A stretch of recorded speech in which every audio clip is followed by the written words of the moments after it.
जी, बिस्मिल्लाहिर्रहमानिर्रहीम। जो लास्ट हम लोगों ने थ्योरम पढ़ा था उसकी स्टेटमेंट यहाँ बोल रहा हूँ। A force P acting on a rigid body can be moved to any point O of a rigid body provided a couple is added whose moment is equal to the moment of P about O.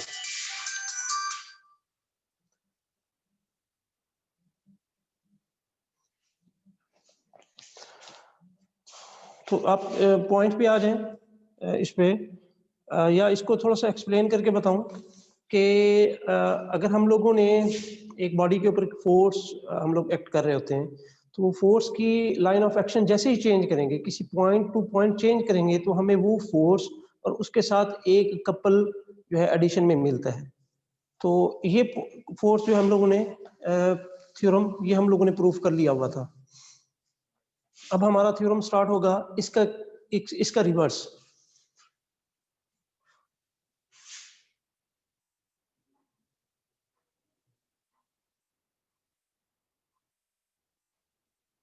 Ji, third year के बच्चे भी join कर सकते हैं, कोई मसले वाली बात नहीं है।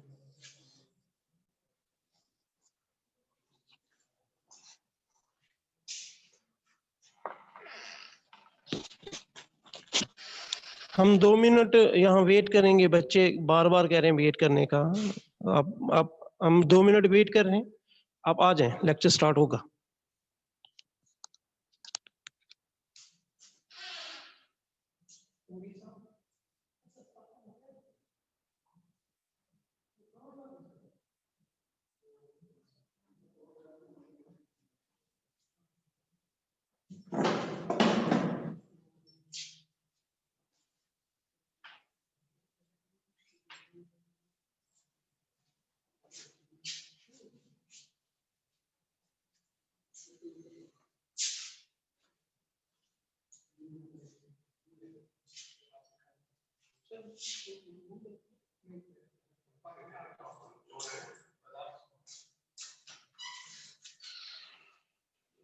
जी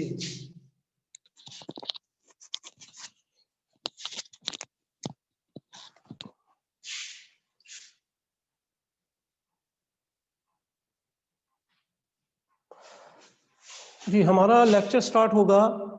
हम इससे मूव कर रहे हैं नेक्स्ट थ्योरम की जानिब।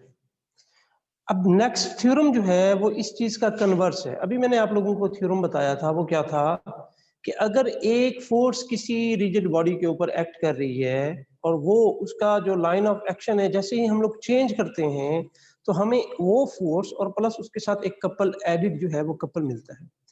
अब नेक्स्ट है पेज नंबर 30 के ऊपर, लास्ट में बुक के ऊपर है अ single force and a couple. पहले सिंगल फोर्स थी, अब उसका कन्वर्स चल रहा है। वो कहता है अगर a single force and a couple acting in a same plane upon a rigid body are equivalent to a single force acting in a direction parallel to its original direction. अब एक force है और साथ में एक couple है। वो कहते हैं अगर आप रिजिड बॉडी के ऊपर ये एक्ट कर रहे हैं तो ये पूरा का पूरा सिस्टम एक सिंगल फोर्स में कन्वर्ट हो सकता है। हम लेट कर लेते हैं,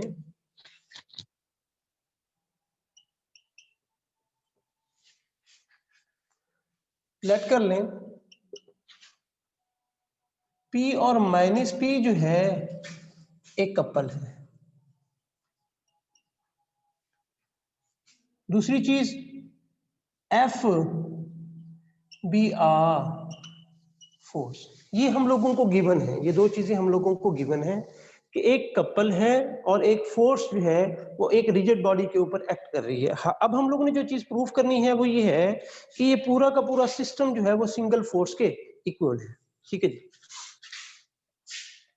अब मैं यहाँ थोड़ा सा ग्राफ बनाता हूँ, आप लोगों को बताता हूँ कि एक पॉइंट है O जिसके ऊपर एक फोर्स एक्ट कर रही है P। हम लोगों को कपल रिप्रेजेंट करना है। एक पॉइंट है O प्राइम जिसके ऊपर एक फोर्स एक्ट कर रही है विच इज माइनस P। हम लोगों को कपल की डेफिनेशन से पता चलता है कि दो फोर्सेस ऐसी हों कि जो मैग्नीट्यूड में सेम हो लेकिन उनका लाइन ऑफ एक्शन डिफरेंट हो और वो opposite direction, anti parallel, unlike जिसको बोला जाता था, अनलाइक फोर्सेस हो, तो हम लोगों ने कहा ये जो एक फोर्स है P कपल की, वो एक्ट कर रही है O के ऊपर, और एक फोर्स है -P जो एक्ट कर रही है O प्राइम के ऊपर। यहां तक कोई मसला नहीं। अब है फोर्स F, वो किसी भी पॉइंट के ऊपर एक्ट करती है, किसी भी पॉइंट के ऊपर एक्ट करती है, कोई मसले वाली बात नहीं है, उसको शो करवाने की जरूरत नहीं है, किसी भी पॉइंट के ऊपर एक्ट कर रही हो F। अब F और P, क्योंकि बेटा F पॉजिटिव है तो हम लोगों ने इस दोनों की पॉजिटिव साइड के ऊपर ही बात करनी है। अब यहां दो फोर केसेस जनरेट होते हैं।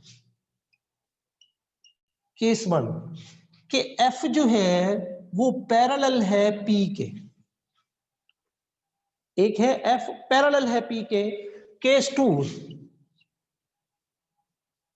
कि F जो है वो पैरेलल नहीं है P के, पैरेलल नहीं है P के। ये नंबर का साइन बन जाता है, मैं ये आप इस तरह बता देता हूं कि F जो है वो पैरेलल नहीं है P के।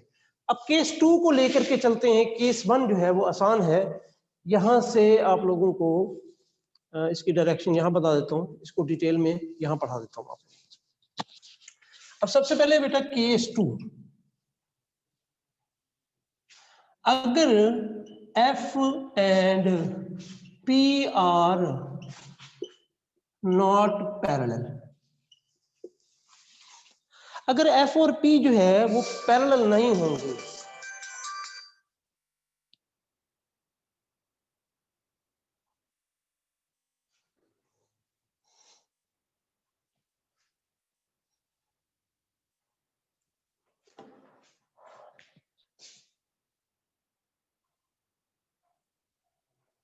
बेटा आप क्वेश्चन रेज कर सकती हैं, कोई मसले वाली बात नहीं। चैट में, चैट का ऑप्शन है, आप लोग उस पर क्वेश्चन रेज कर सकती हैं अगर नहीं नजर आ रहा या नजर आ रहा है तो। जी, केस 2 हम लोग पढ़ रहे हैं कि F और P पैरेलल नहीं है। पैरेलल जो एक साथ चलते होते हैं चीजें, अगर पैरेलल नहीं है तो इसका मतलब है कोई इसकी डायरेक्शन इस तरफ होगी, दूसरे की डायरेक्शन इस तरफ होगी, वो कभी ना कभी किसी ना किसी पॉइंट पे जाकर के टकराएंगे। अब लेट कर लेते हैं बेटा कि वो जो है F और P, वो लेट कर लेते हैं कि O के ऊपर टकराएं और एक्ट कर रहे हैं ऐसे। केस 2 में F और P जो पैरेलल नहीं है, वो जो है O के ऊपर आकर के आपस में टकराए हैं। F यहां से जा रहा है और P यहां से, आपस में टकराए हैं तो O के ऊपर एक्ट कर रहे हैं।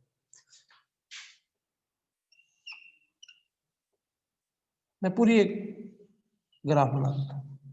अब देखें, P और F कंकुरेंट है, हमें पता है कि कंकुरेंट का रिजल्टेंट की जो डायरेक्शन है वो उसी सीमत में होगी जिस सीमत में दोनों फोर्सेस एक्ट कर रही हैं।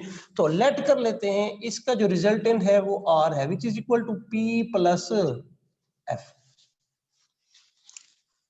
ये मैं पॉइंट बता देता हूं C। यहां तक कोई मसला, आप लोग क्वेश्चन कर सकती हैं। P और F पैरेलल नहीं थी, वो किसी पॉइंट O के ऊपर आकर के टकरा रही हैं। हमें पता है कि दो कंकुरेंट फोर्सेस का रिजल्टेंट होता है और उसकी डायरेक्शन भी उसी सीमत में होती है, उसी डायरेक्शन में होती है जिस डायरेक्शन में वो फोर्सेस जा रही होती है। अब हम लोगों ने एक चीज पढ़ी थी शुरू शुरू के लेक्चर में, लॉ ऑफ ट्रांसमिसिबिलिटी। यहां मैं लिख देता हूं, bye law of transmissibility.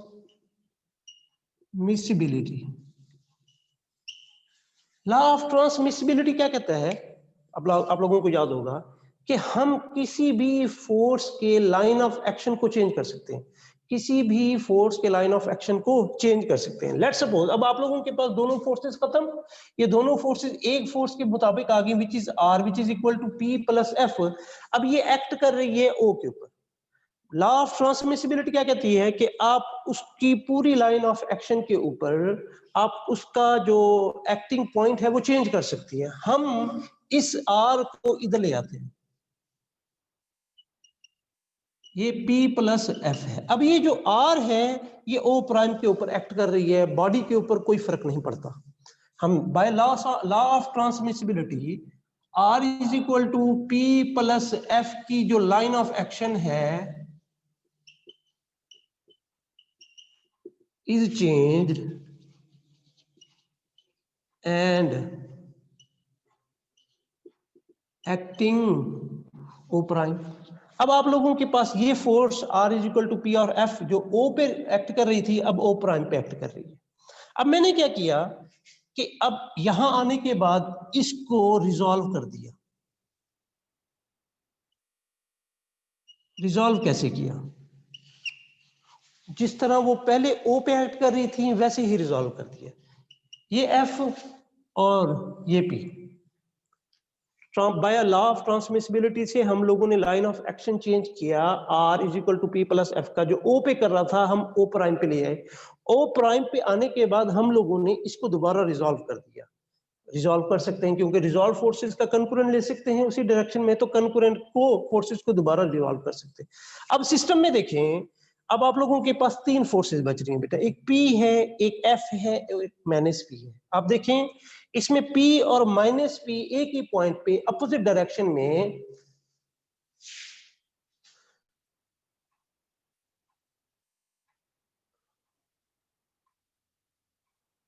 Okay मैं इसको खत्म करने के बाद रिपीट कर देता हूं। ऑब्वियसली अभी आप लोगों ने ज्वाइन किया है, कोई मसले वाली बात नहीं, मैं रिपीट कर दूंगा पूरा। अब ये देखें कि फोर्सेस P और माइनस P है वो एक्ट कर रही हैं O प्राइम के ऊपर, ये दोनों कैंसिल कर रही हैं एक दूसरे के ऊपर। बिल्कुल P and minus P are acting at a point O prime in opposite direction, so we can cancel them।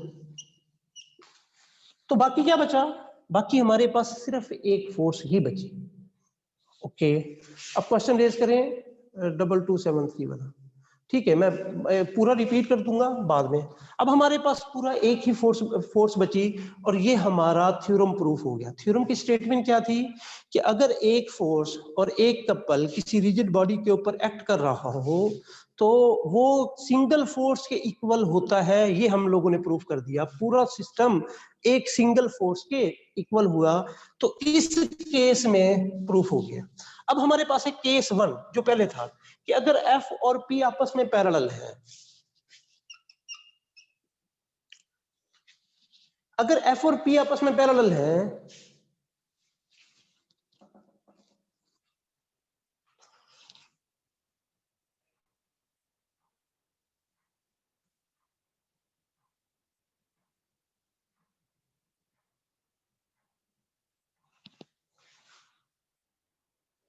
अगर F और P आपस में पैरेलल हैं तो इसका मतलब है P is parallel to F।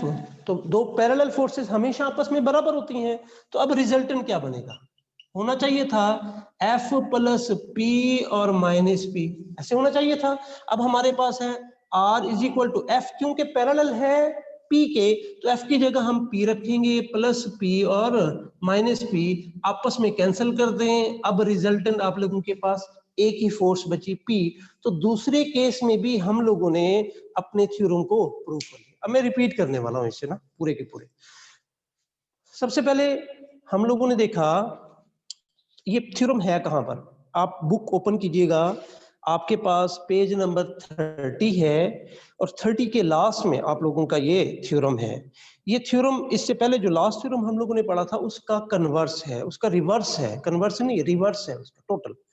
पहला थ्योरम क्या था कि अगर एक फोर्स किसी रिजिड बॉडी के ऊपर एक्ट करती है और हम उसकी लाइन ऑफ एक्शन को चेंज करते हैं तो हमें वो फोर्स और उसके साथ एक कपल मिलता है। ये हम लोगों ने लास्ट टाइम प्रूफ किया था। अब ये कन्वर्स कैसे है इसका? अब वो कहता है अब रिजिड बॉडी के ऊपर एक फोर्स और एक कपल एक्ट कर रहा है। रिजिड बॉडी के ऊपर एक फोर्स और एक कपल एक्ट कर रहा है, तो आप वो जो उसका रिजल्टेंट है वो सिंगल फोर्स के इक्वल भी है। तो हम लोगों ने ये प्रूफ किया। हम लोगों ने कहा कि लेट कर लेते हैं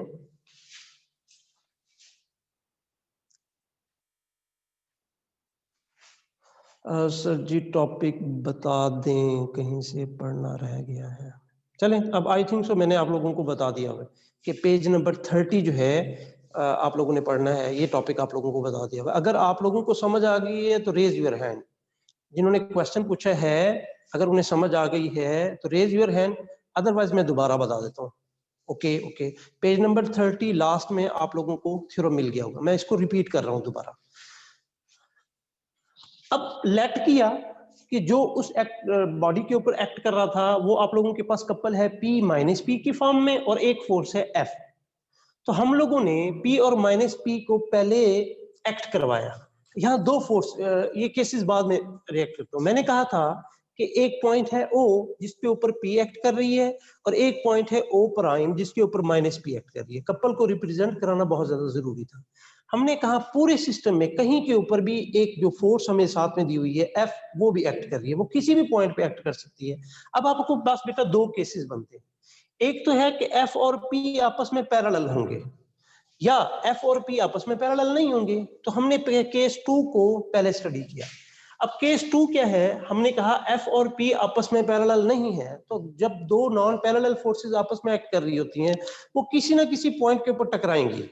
हमने लेट कर लिया कि वो O पॉइंट के ऊपर टकरा रही हैं और मैंने यहां डायरेक्शन बता दी F की। P और F आपस में टकराई हैं, कंकरेंट हुई हैं पॉइंट O के ऊपर। अब हमें पता है दो कंकरेंट फोर्सेस, मेरा बच्चा कैलकुलस नहीं है, ये मैकेनिक्स है, कैलकुलस हम नहीं पढ़ रहे। कैलकुलस का लेक्चर नहीं हुआ, एक मेथड का हुआ है और एक मैकेनिक्स का हुआ है।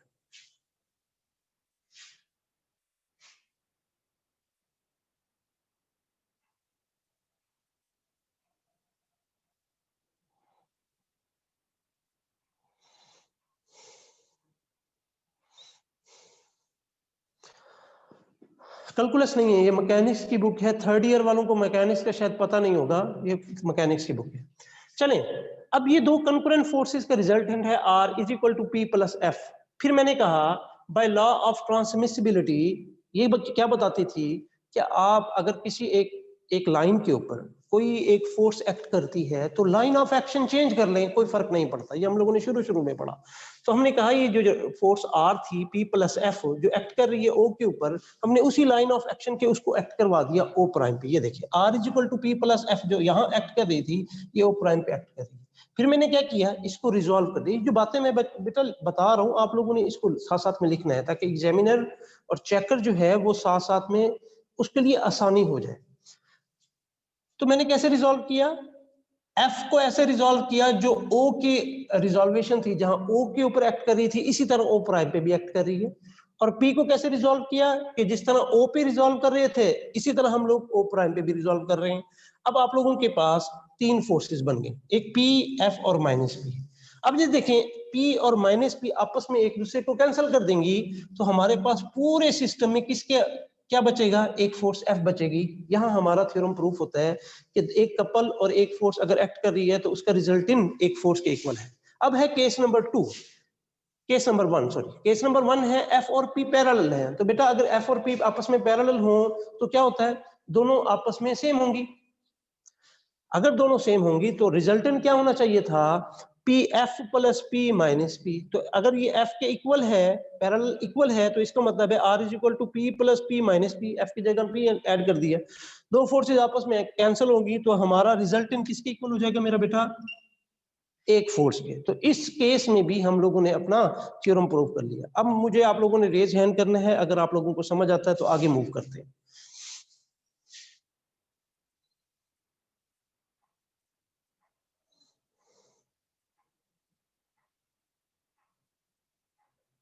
रेज योर हैंड, हम आगे मूव करें, मैं इसको रेज करूं। Okay okay, thank you. आप लोगों का फीडबैक मुझे आगे लेकर के चलेगा। नेक्स्ट एग्जांपल होगी शायद बुक के ऊपर है जी, एग्जांपल नंबर 1, इसको आप पढ़ें। इतनी देर में मैं रेज करता हूं फिर आप लोगों को बताता हूं इसके बारे में।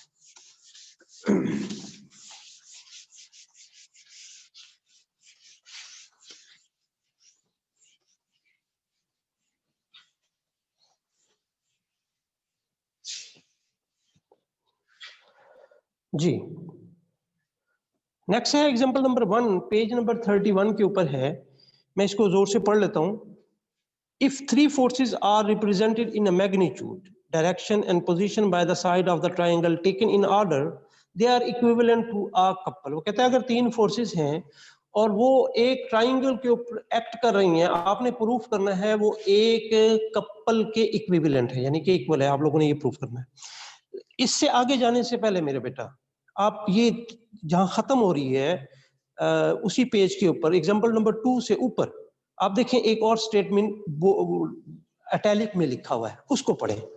वो कहता है generalization of this result shows that if forces are completely represented by the side of a plane polygon taken in order, they are equivalent to a couple whose movement is represented by twice the area of the polygon, twice the area of the polygon। अच्छा, ये दो statement मैंने पढ़ी हुई है, एक तो example की एक्चुअल स्टेटमेंट है और एक दूसरी जो जनरलाइजेशन कर रहा है, ये रिजल्ट जनरलाइज कर रहा है, वो स्टेटमेंट पढ़ी। तो इस चीज के ऊपर ये दोनों ही फिट बैठती हैं, वो दोनों में से कोई भी पूछ सके, तो आप लोगों ने इसका प्रूफ यही करना है जो मैं अब आप लोगों को करवा रहा हूं।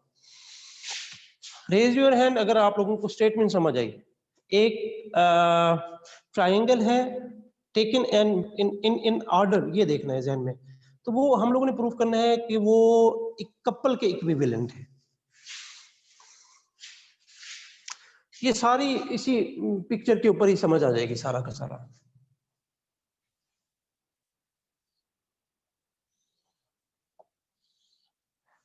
ये ए है, ये बी है और ये सी है।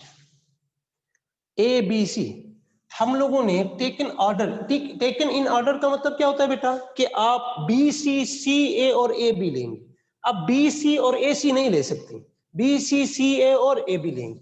तो लेट सपोज आप पी एक्ट करवा रहे हैं बी सी के ऊपर, क्यू एक्ट करवा रहे हैं सी ए के ऊपर और आर एक्ट करवा रहे हैं ए बी के ऊपर। हम लोगों ने लेट किया, ये मैं यहां नहीं लिखूंगा, मैं सिर्फ फिगर बना रहा हूं और जो मैं बता रहा हूं आप लोगों ने खुद लिखना है। हमने लेट किया कि एक फोर्स है P जो एक्ट कर रही है BC, Q CA और R AB by the given condition. एक ट्राइंगल के ऊपर तीन फोर्सेस आप लोगों ने एक्ट करवानी है और टेकन इन ऑर्डर का मतलब क्या है कि वो एक ही डायरेक्शन में जाएंगी। अब हम लोगों ने लेट किया, यहां हम एक दो फोर्सेस एक्ट करवा देते हैं, इसको मैं कह देता हूं Q और इसको मैं कह देता हूं -Q। दोनों आपस में एक दूसरे को कैंसिल कर रही हैं, बॉडी के ऊपर कोई इफेक्ट नहीं पड़ रहा, बॉडी के ऊपर कोई इफेक्ट नहीं पड़ रहा।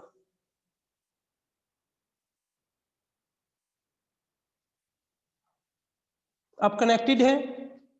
मुझे बताइएगा अगर आप लोग कनेक्टेड हैं, रेज योर हैंड।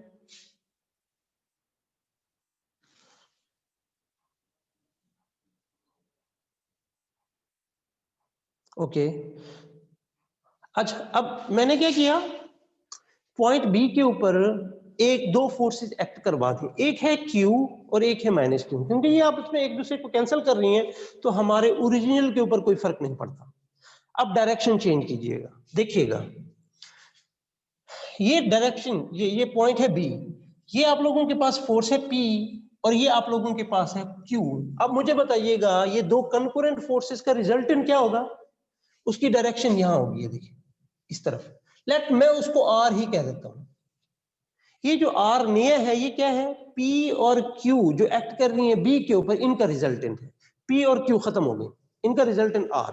अब आप देखें कि जो R B A के ऊपर एक्ट कर रहा है और एक R है A B के ऊपर एक्ट कर रहे हैं, आपस में कैंसिल कर देंगे क्योंकि अपोजिट इन डायरेक्शन है, सेम मैग्नीट्यूड है, तो forces same magnitude opposite direction में होंगी, वो आपस में क्या करेंगे, एक दूसरे को कैंसिल कर देंगी।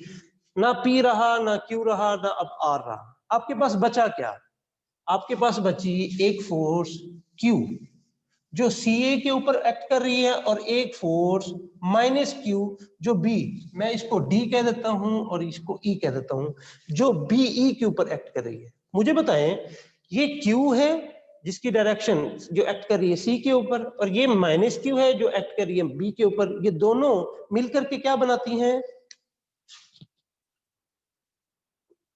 कपल। क्या, Q और -Q। तो अब स्टेटमेंट दोबारा पढ़िएगा अपने एग्जांपल की, कि अगर तीन फोर्सेस एक ट्राइंगल के ऊपर एक्ट कर रही हैं और वो टेकन इन ऑर्डर में है, तो वो तीनों की तीनों फोर्सेस एक कपल के इक्वल है, तो हम लोगों ने प्रूव कर दिया।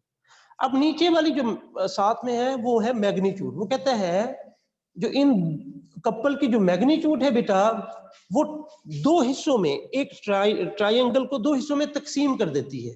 अगर वो ये भी पूछे तब भी हम बता सकते हैं। देखिएगा, अगर मैं इसका कपल का मूवमेंट लेता हूं अबाउट ओ, तो हमें पता है movement about O, sorry movement about B, D एक फोर्स कपल की है क्यू, तो आप लोगों को लेट कर लें इसको डी, तो आप लोगों के पास movement about B of Q is equal to Q dot D.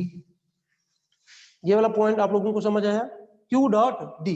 और ये डी क्या है? ये आप लोगों का डिस्टेंस है इस फोर्स का उस मूवमेंट के पॉइंट के साथ। तो आप खुद देखें कि जैसे ही मैंने इसका मूवमेंट लिया, डिस्टेंस लिया, इसने क्या किया, इस पूरी ट्राइंगल को दो हिस्सों में तकसीम कर दिया। और यही वो पूछ रहा है। वो कहता है अगर इसका मूवमेंट लेंगे तो मूवमेंट इस पूरी ट्राइंगल को ट्वाइस एरिया में तकसीम कर देती है।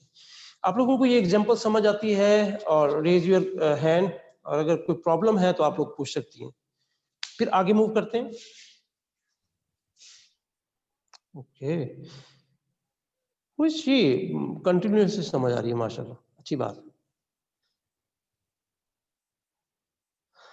मुझे एक बात बता सकते हैं, यहाँ से फोर्थ ईयर में कितने बच्चे बैठे हुए हैं? आई डोंट थिंक सो कि फोर्थ ईयर, थर्ड ईयर ज्यादा आई हुई है। चले, दोनों के लिए इक्विवेलेंट है। और ये अच्छी बात है। मैं इसको दोबारा रिपीट कर रहा हूँ थोड़ा सा, क्योंकि आप लोगों ने लिखना है मेरा बेटा। आपने लिखना है let A B C B are triangle and let P is acting in a direction of BC, Q is acting along CA और R is acting along AB, taken in order. फिर आप लोगों ने let करना है, let we introduce two forces acting at B, one is Q and another is minus Q. अब bye figure में भी देख सकती हैं कि पूरे सिस्टम पे कोई फर्क नहीं पड़ेगा, Q और माइनस Q आपस में कैंसिल कर देती है। ओके, Q और माइनस Q आपस में कैंसिल कर देती है।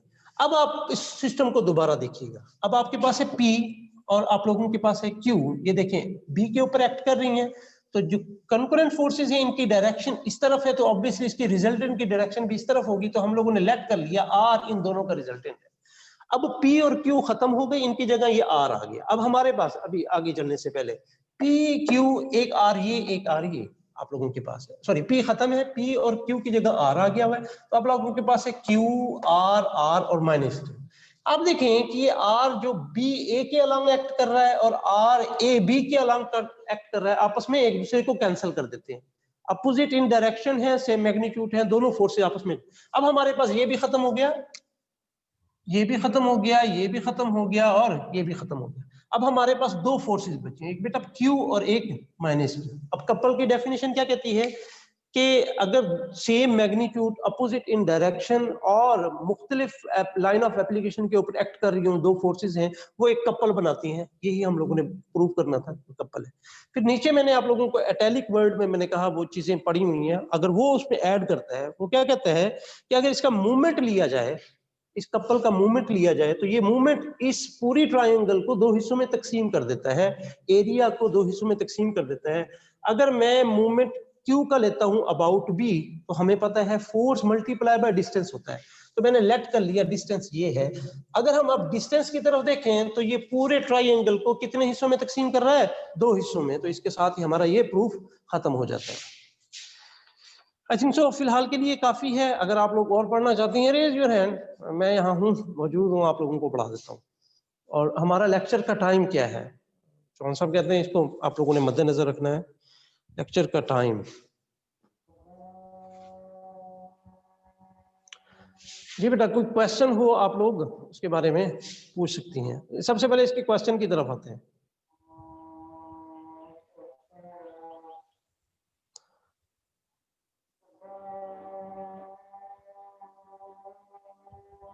मैं यहाँ पॉज कर रहा हूँ, रिकॉर्ड